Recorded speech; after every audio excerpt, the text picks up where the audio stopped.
नमस्ते friends. या व्हिडिओमध्ये आपण पाहणार आहोत विरामचिन्हे. खरं तर विरामचिन्हे इंग्रजी भाषेकडून मराठी भाषेला मिळालेली देणगी आहे. आपण जेव्हा बोलतो, संभाषण करतो, तेव्हा आपल्याला मधून थांबावे लागते आणि या थांबण्याला विराम असं म्हणतात. आपण जेव्हा बोलतो, विराम म्हणजे बघा,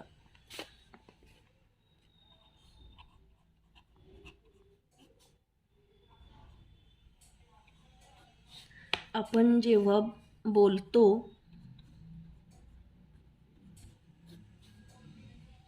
संभाषण करतो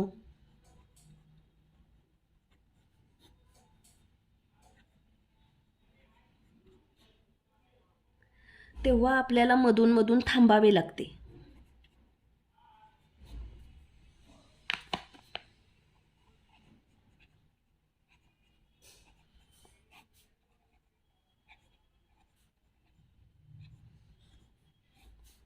मधून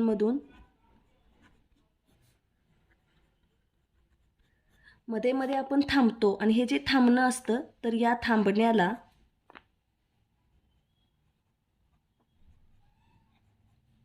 विराम म्हणतात.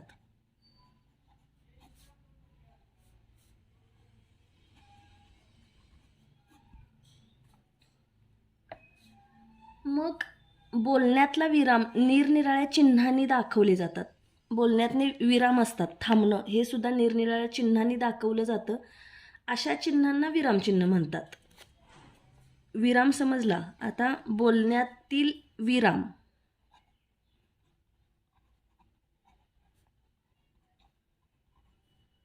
बोलत असताना जो पॉज घेतला असतो, थांबलं जातं, तर तो पॉज किंवा विराम आहे तो निरनिराळ्या चिन्हांनी दाखवला जातो. निरनिराळ्या चिन्हांनी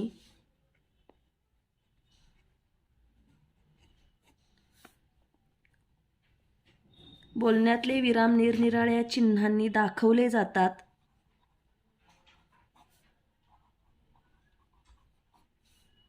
अशा चिन्हांना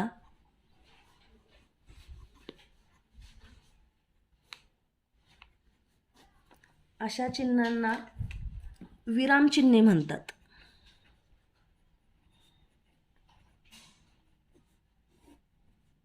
मध्ये थांबतो, बोलताना मध्ये थांबावं लागतं, त्याला विराम म्हणतात.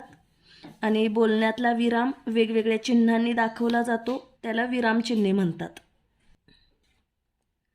विरामचिन्हामुळं वाक्य कोठे संपले, कोठे सुरू झाले की अपूर्ण आहे अशा विविध गोष्टी कळतात. म्हणून विरामचिन्हांना लेखनामध्ये खूप महत्त्व आहे. आणि अशा चिन्हांचा वापर कोठे, या चिन्ह आहेत, या चिन्हांचा वापर कोठे करायचा, आणखी केव्हा करायचा, कसा करायचा, हे आपण समजून घेणार आहोत या व्हिडिओमध्ये. खरं तर विरामचिन्ह दोन प्रकारचे असतात. एक पहिलं आहे ते विराम दर्शवणारे चिन्ह. विराम दर्शविणारी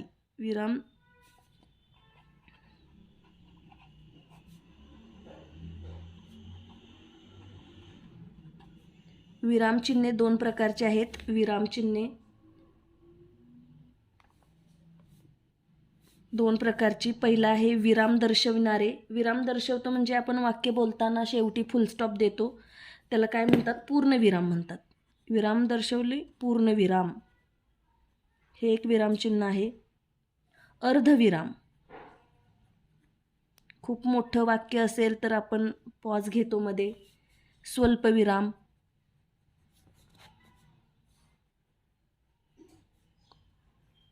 ही विराम दर्शवणारी चिन्ह आहेत. आणि अर्थबोध करणारी, दुसरा प्रकार आहे विरामचिन्हांचा, अर्थबोध करणारी.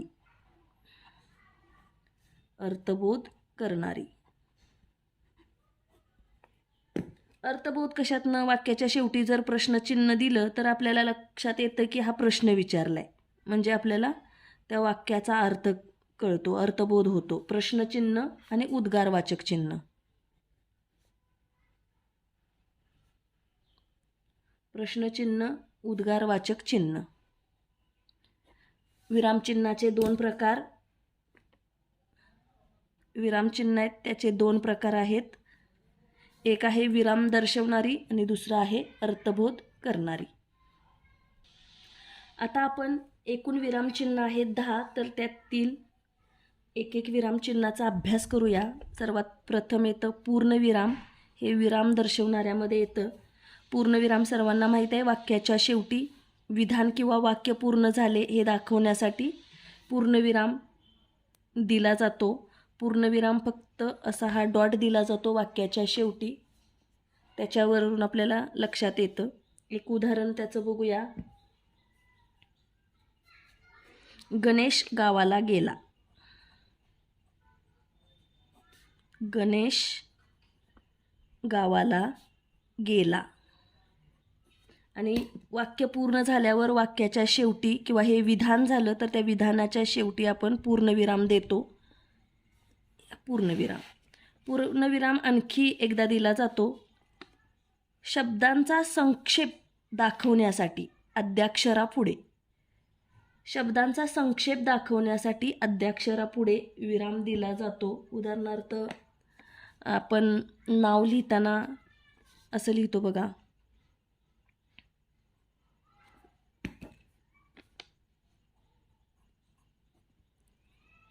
जर पूर्ण नाव असेल साधना, दीपक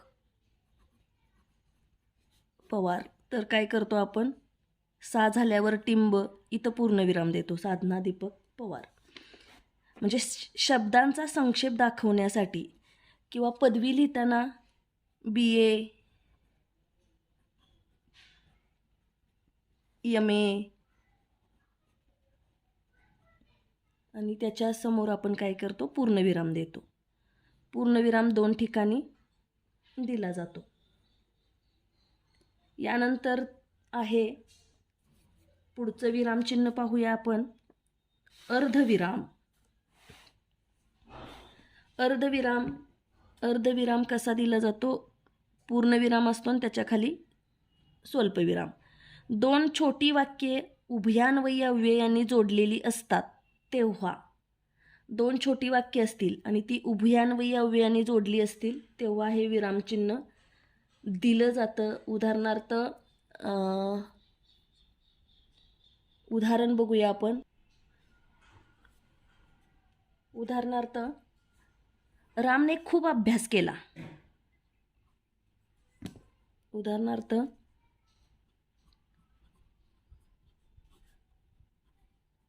रामने खूप अभ्यास केला. रामने खूप अभ्यास केला हे एक वाक्य आहे. आणखी दुसरं वाक्य त्याच्या पुढं हे जे चिन्ह आहे हे अर्धविराम. आणि परंतु हा शब्द आहे उभयान्वयी अव्ययाने हा शब्द जोडलेला आहे. रामने खूप अभ्यास केला परंतु चांगले गुण मिळाले नाहीत. परंतु त्यानं अभ्यास तर केला पण त्याला चांगले गुण मिळाले नाहीत. 2 छोटी छोटी वाक्य आहेत आणि 2 छोटी छोटी वाक्य उभयान्वयी अव्ययांनी जोडलेली आहेत आणि तिथं अर्धविराम दिलेला आहे, वाक्याच्या शेवटी पूर्णविराम. यानंतर पुढील विरामचिन्ह आहे स्वल्पविराम. स्वल्पविराम अशा पद्धतीनं दिला जातो. स्वल्पविराम. एकाच जातीचे अनेक शब्द लागोपाठ आल्यास, अवतरणातील वाक्य व बाहेरील वाक्य वेगळे दाखवण्यासाठी, संबोधन वेगळे दाखवण्यासाठी, अनेक छोट्या घटना वेगळ्या दाखवण्यासाठी या विरामचिन्हाचा उपयोग केला जातो. आपण एक एक बघूयात. एकाच जातीचे अनेक शब्द लागोपाठ आल्यास. एकाच जातीचे अनेक शब्द लागोपाठ आल्यास म्हणजेच बघूया एक उदाहरण. मला, आंबा, केळी, पपई ही फळे आवडतात. ही फळे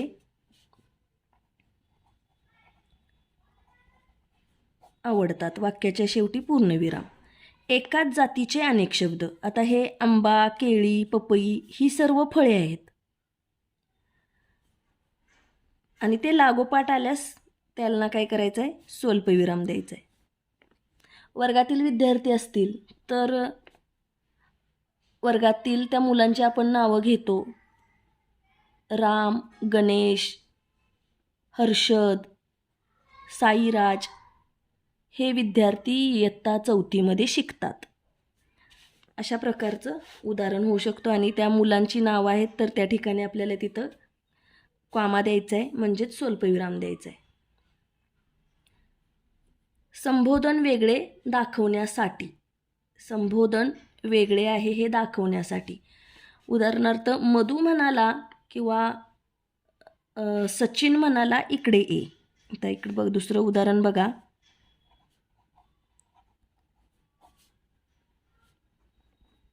सचिन म्हणाला. आता सचिन म्हणालाय आणि हे अवतरण चिन्हात सचिनच्या तोंडचं वाक्य जसेच्या तसं आहे ते येणार आहे दुहेरी अवतरण चिन्हामध्ये. दुहेरी अवतरण चिन्ह आपण नंतर बघूया. इकडे ए आणि वाक्याच्या शेवटी पूर्णविराम. सचिन म्हणाला तर म्हणालाच्या इथं हा स्वल्पविराम आला. सचिन म्हणाला म्हणजेच संबोधन वेगळे दाखवण्यासाठी. दोन संबोधन वेगळे. सचिन म्हणाला इकडे ए, इथं कॉमा येतो. आणि तिसरं आहे अनेक छोट्या घटना वेगळ्या दाखवण्यासाठी. अनेक छोट्या घटना होतात ते वेगवेगळ्या पद्धतीनं दाखवण्यासाठी. पहिल्यांदा आपण काय बघितलं बघा, एकाच जातीचे अनेक शब्द. एकाच जातीचे अनेक शब्द असतील तरी कॉमा येतो. दुसरा आहे संबोधन वेगळे दाखवण्यासाठी. सचिन म्हणाला इकडे ये, ही दोन संबोधनं वेगळी दाखवण्यासाठी. आणि तिसरा आहे अनेक छोट्या घटना वेगळ्या दाखवण्यासाठी. अनेक छोट्या घटना म्हणजेच बघू आता तिसरं. गुरुजी आले,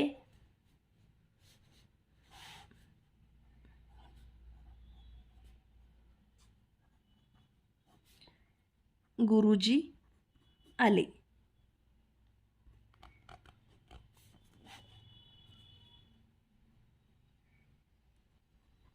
रामकडे बघितले. छोटी वाक्य आहेत बघा, किंवा छोट्या घटना आहेत. गुरुजी आलेत वर्गात, त्यांनी रामकडे बघितले. त्यानंतर काय केलं मग, किंचित हसले. रामनं काहीतरी चांगलं काम केलं असेल किंवा रामकडनं काहीतरी चूक झाली असेल. किंचित हसले. हसण्याचे सुद्धा दोन प्रकार आहेत. चांगल्या भावनेने हसणे, थोडंसं एखाद्याची चूक झाली तरी हसणे. खुर्चीत बसले.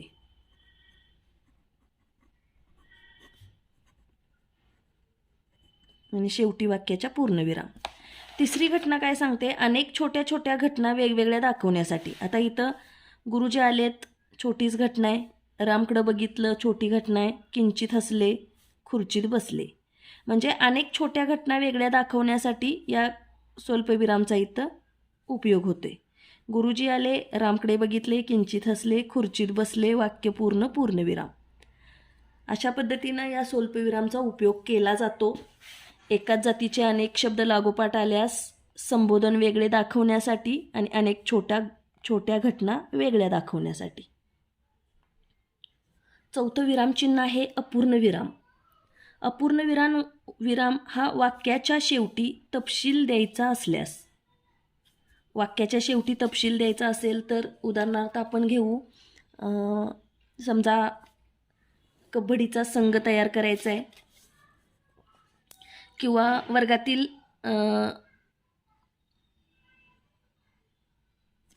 विद्यार्थी आहेत ते विद्यार्थ्यांचा गट करायचा आहे. तर विद्यार्थ्यांचे गट करण्यासाठी समजा गट क्रमांक 1. गट क्रमांक 1 मधील विद्यार्थी. गट क्रमांक 1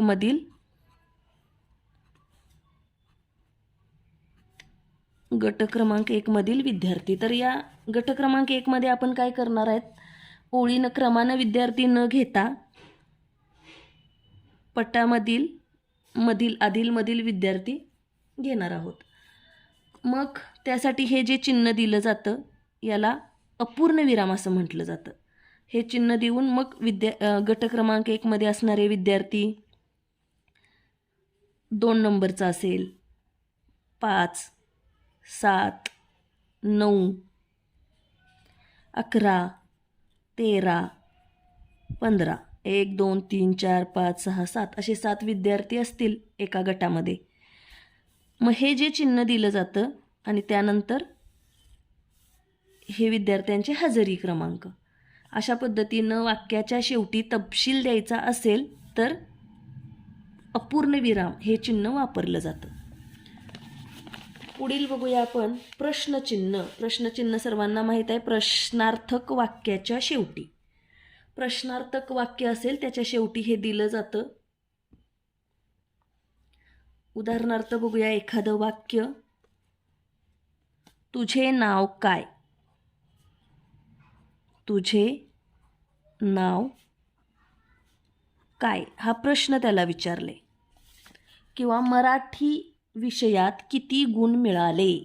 मराठी विषयात किती गुण मिळाले?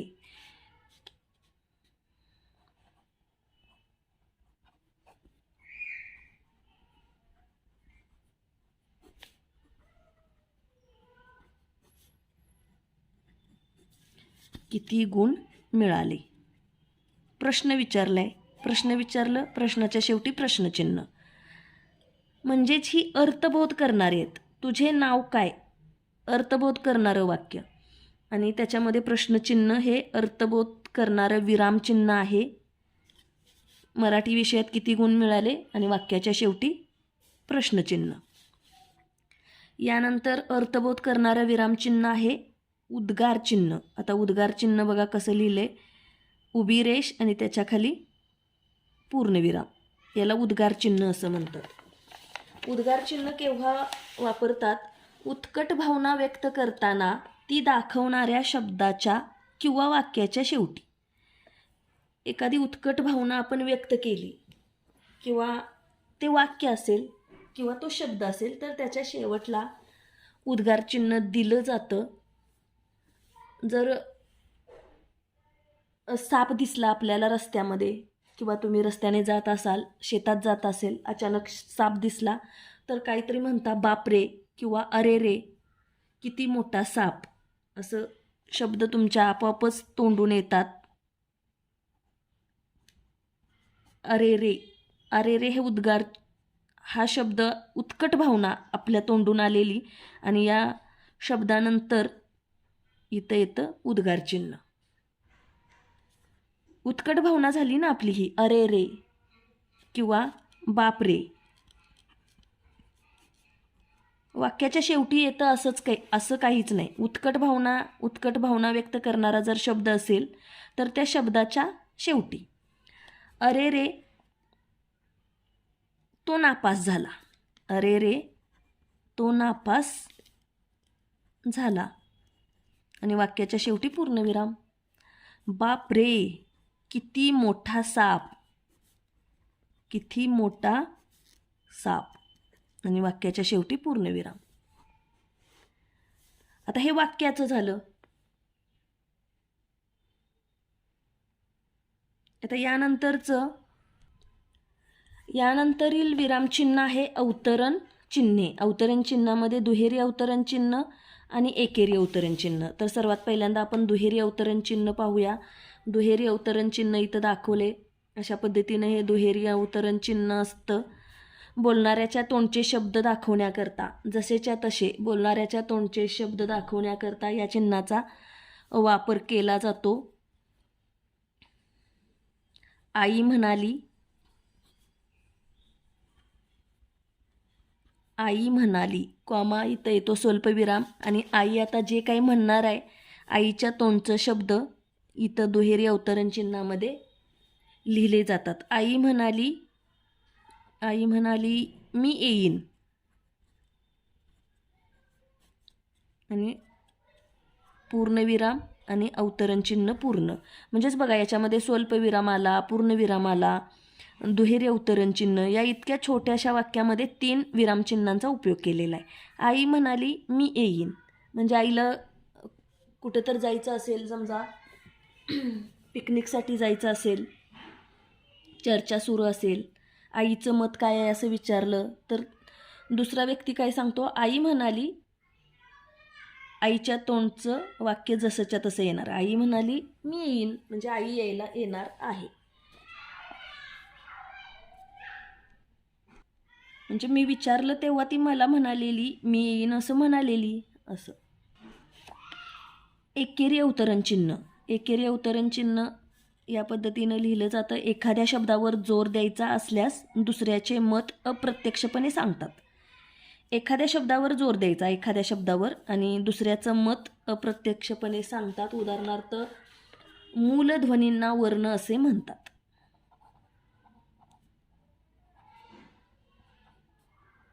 मूलध्वनींना वर्ण, वर्ण अवतरण चिन्हामध्ये येणार, एकेरी अवतरण चिन्हामध्ये. मूलध्वनींना वर्ण असे म्हणतात. आणि वाक्याच्या शेवटी येणार पूर्णविराम. म्हणजे हे वर्ण आहे ते एकेरी अवतरण चिन्हामध्ये लिहिलेलं आहे. यानंतरचं चिन्ह आहे संयोग चिन्ह. संयोग चिन्ह म्हणजे अति छोटी रेषा आहे बघा, वजाबाकीचं चिन्ह असतं त्या पद्धतीचं. कधी वापर केला जातो, 2 शब्द जोडताना. 2 शब्द असतील तर 2 शब्द जोडताना, म्हणजेच शिक्षक भांडार असेल, विद्यार्थी भांडार, विद्यार्थी, इथं छोटा हायपन छोटी रेष असते, विद्यार्थी भांडार, म्हणजे 2 शब्द जोडताना. ओळीच्या शेवटी शब्द अपुरा राहिल्यास, आता एखादं वाक्य जर आपण लिहित गेलो, लिहिले भारत माझा देश आहे, भारत माझा देश आहे, सारे भारती. आता इथं य शब्द बसत नाही, इथं छोटी अशी आडवी रेष दिली जाते आणि पुढील शब्द इथं लिहिला जातो. सारे भारतीय माझे बांधव आहेत. म्हणजेच ओळीच्या शेवटी शब्द अपुरा राहिल्यास, ही ओळ आहे याच्या शेवटचा हा शब्द अपुरा राहिला, इथं रेष दिली, त्यावेळी संयोग चिन्ह या चिन्हाचा वापर केला जातो. यानंतर पुढील विरामचिन्ह अपसारण चिन्ह किंवा डॅश असं म्हणतात.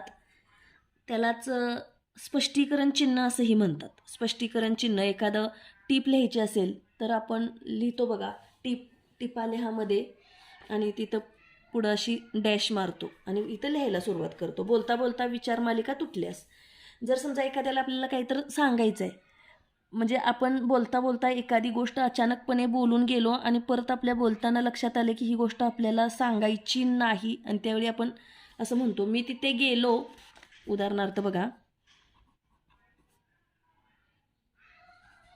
मी तेथे गेलो, कॉमा पण मग इथं विचारांची मालिका तुटते. आपल्याला वाटतं की नको, ही गोष्ट याला नाही सांगायची आहे. अशा वेळी विचारांची मालिका तुटते, तर तिथं आपण थोडासा पॉज घेतो. अपसारण चिन्ह, स्पष्टीकरण चिन्ह, कधी आपण काय झालं घटना ती सांगून टाकतो, किंवा नसेल सांगायची तर आपण विषय बदलतो. स्पष्टीकरण द्यायचे असल्यास, जर एखाद्या गोष्टीचं स्पष्टीकरण द्यायचे असेल तर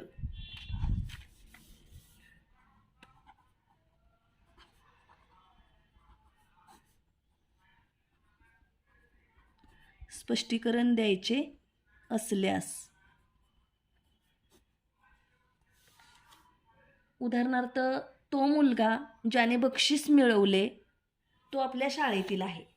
तो मुलगा कसं लिहिणार आपण, उदाहरण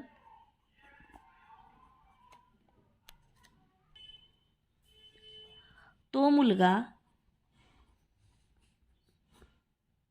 मुलगा इथं डॅश, तो मुलगा नाही का ज्याने बक्षीस मिळवले.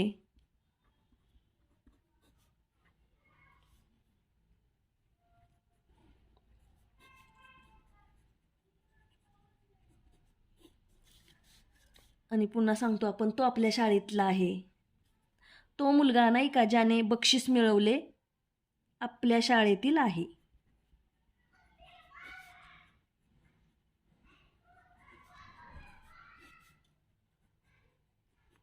पूर्णविराम. म्हणजेच स्पष्टीकरण द्यायचं असल्यास किंवा बोलता बोलता विचारांची मालिका तुटल्यास या चिन्हाचा, डॅशचा, अपसारण चिन्हाचा उपयोग केला जातो. शेवटचं चिन्ह आहे विकल्प चिन्ह. विकल्प चिन्ह अशी तिरकी रेषा दिली जाते आणि स्पष्टीकरण द्यायचे असल्यास पर्याय दाखवणे यासाठी, स्पष्टीकरण द्यायचे असल्यास किंवा पर्याय दाखवण्यासाठी. म्हणजेच पाहुणे घरी आली तर आपण काय म्हणतो, चहा घेणार का कॉफी? तर उदाहरण काय येईल त्याचं, मी चहा किंवा, म्हणजे विकल्पचिन्ह, चहा किंवा कॉफी घेतो, हे विकल्पचिन्ह. स्पष्टीकरण द्यायचे असल्यास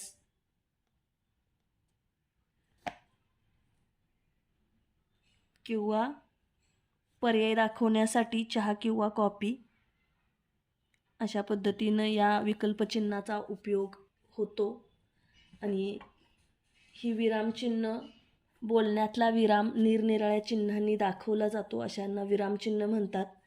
विरामचिन्हामुळं काय होतं, वाक्य कोठे संपले, कोठे सुरू झाले, वाक्य पूर्ण आहे का अपूर्ण आहे, अशा वेगवेगळ्या गोष्टी कळतात. म्हणून लेखनामध्ये या विरामचिन्हांना खूप महत्त्व आहे. आपल्याला नक्कीच सर्व विरामचिन्हांचा उपयोग कसा करायचा हे समजलं असेलच. थँक्यू.